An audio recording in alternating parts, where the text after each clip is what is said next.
In Dan Brown's novels, The Da Vinci Code and Angels and Demons, he frequently incorporates Gnostic ideas and symbolism.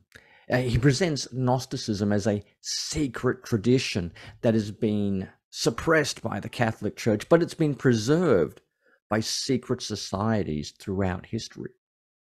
Brown's portrayal of Gnosticism has helped spark a resurgence of popular interest in the topic, even leading people to explore Gnosticism as a type of spirituality for today. It's kind of like, New Age pirate religion. It's something to make Catholics squirm as well. However, it's important to note that Brown's account of Gnosticism is utterly, if not hopelessly, fictionalized and does not accord with the actual history and the religious tenets of Gnosticism, at least not according to scholarship. But Gnosticism is a very interesting field of study in its own right. It's certainly a big part of the story of second century Christianity. I mean, it did make a big wave. It did make a big splash. And it was important because it led to huge debates and disagreements on what was the very substance of the Christian faith. Yet we have to ask, what do we mean by Gnosticism, and exactly who were these Gnostics? Well, this is a necessary topic we've got to look at because of the sensationalism and hype around, and also the assumptions that simply get recycled further rather than actually checked or verified. This is also a complex topic because the ancient sources are not always clear, nor are they always in agreement about Gnosticism. And this is a contested topic as well, because even scholars disagree on what Gnosticism is and where it came from. Therefore, in the next few episodes of Ancient Texts and Traditions, we're going to focus in on Gnosticism. First up, and in the remainder of this video, we're going to look at some definitions of the key terms. Then, secondly, in a subsequent video, we're going to try to go on a deep dive into Gnosticism. We're going to go down that rabbit hole and see how far it takes us. And then in the third video, we're going to try figure out, where did it all come from? We're going to try unwrap the secret origins of Gnosticism. All that and more to come.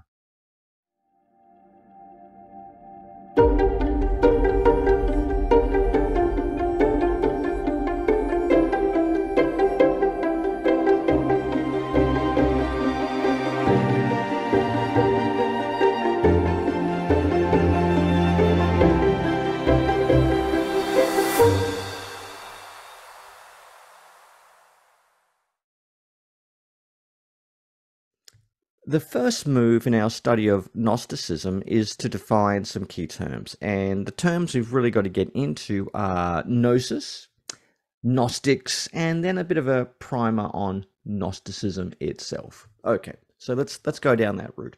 First of all, the Greek word Gnosis simply means knowledge. But it's not just comprehension of facts. It's often used in the sense of something like intellect, insight, or having a deeper understanding of a topic. It can refer to something akin to wisdom or a sophisticated grasp of some subject matter.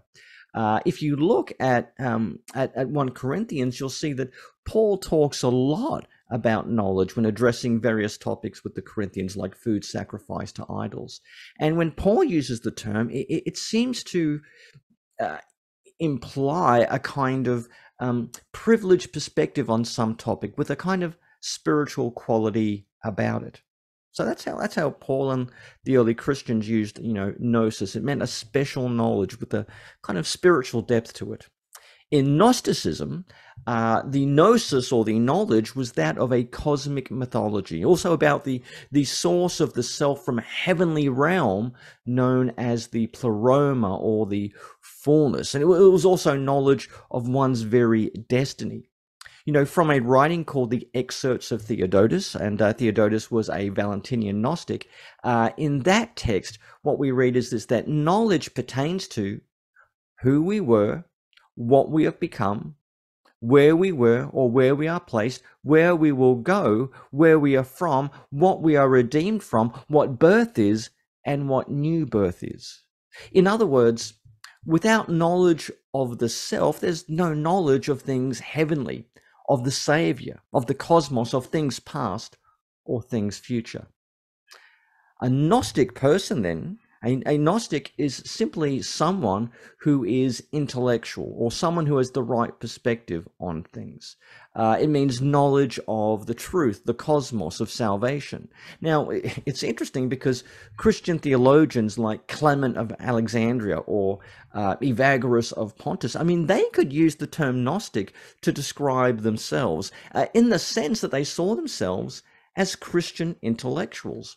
And you could say the Gnostics were intellectuals in the sense that they were engaging in the academic activity of trying to reconcile a Platonic worldview with the Jewish and Christian scriptures.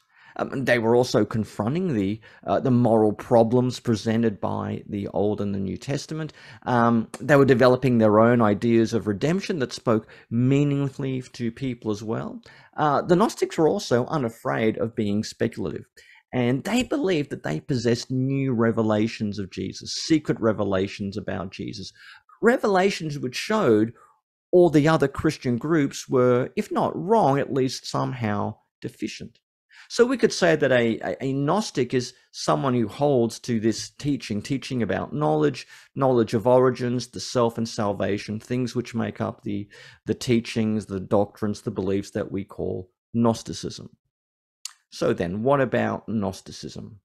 Well, this is a term used by scholars and historians of religion to describe a diverse array of Christian groups, often regarded as heretical, particularly by the heresiologists who specialize in listing all who the heretics are.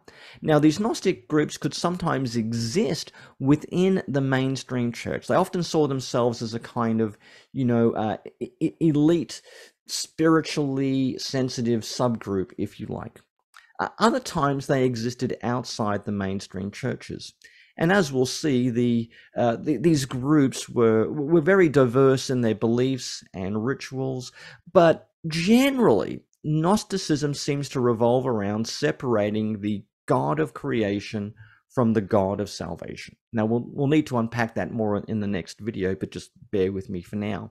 So I regard Gnosticism as one type of Jewish or Jewish Christian appropriation of Middle Platonism, generally typified by a negative evaluation of the material realm, and it casts the Creator as a lower tier God. Now, we're going to explain that later, but generally that's what I think Gnosticism is, and that's generally where I think a lot of scholars are at and how they describe Gnosticism works, or what it is.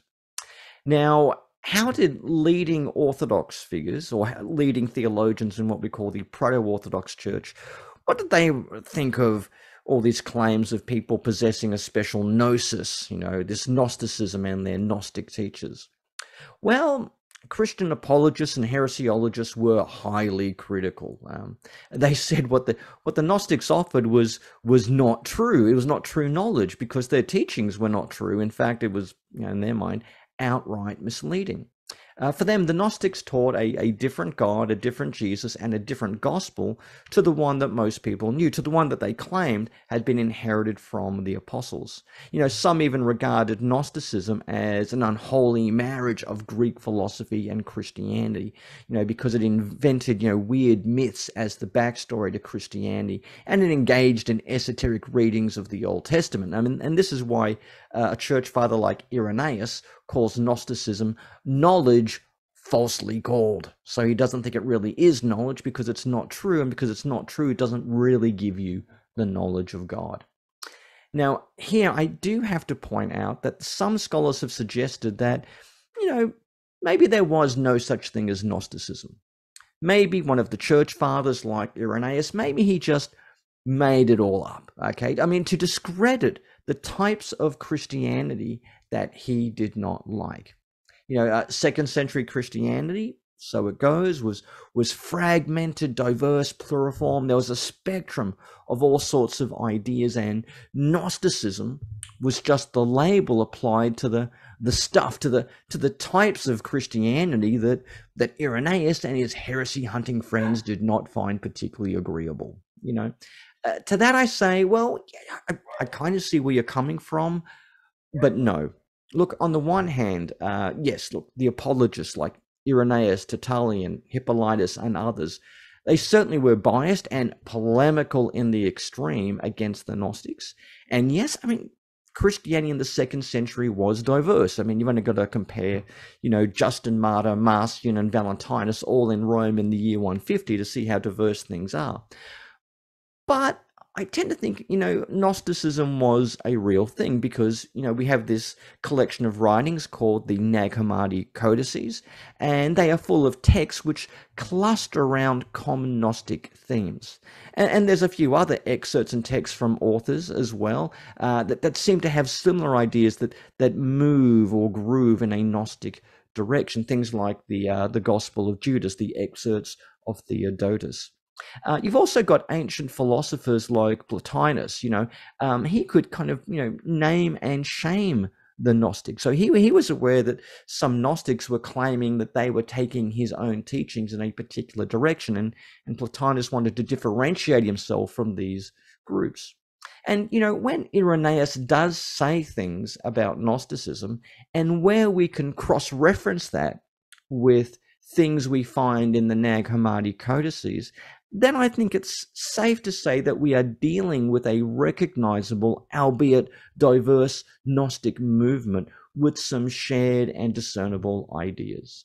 For all the ambiguities and problems in defining, Gnostics and Gnosticism, and despite all the debates about the origins of Gnosticism, I think there really was a cluster of persons and groups that would amount to what we would call Gnosticism. And this is why I like a quote from a classical scholar, Carl Sean O'Brien. He's not a theologian, he's just a historian of classics. And this is what he says. He says, Gnosticism is still a convenient label to present an anti-cosmic tradition in which the Platonic demiurge, it's like the craftsman who makes the world, in which the Platonic demiurge undergoes a radical transformation, and in which the separation between the first principle and the demiurgic one appears to reach its most extreme. In other words, in Gnosticism, like I said, you've got this separation between the Most High God and the God of creation. Now, in the next 2 videos, I'm going to unpack that even further. We're going to look at the main tenets of Gnosticism insofar as we construct them, and then I'm going to try explain where I think all of this came from. So, if you want to receive the secret Gnosis about the meaning and origins of Gnosticism, then you need to keep watching. Otherwise, feel free to share with your friends, like the video, subscribe to the channel, leave any questions, and I'll try and get back to you. Otherwise, stay tuned for when it appears for the next episode of Ancient Texts and Traditions, where we'll continue our journey into Gnosis and the mysteries and the disputes about Gnosticism.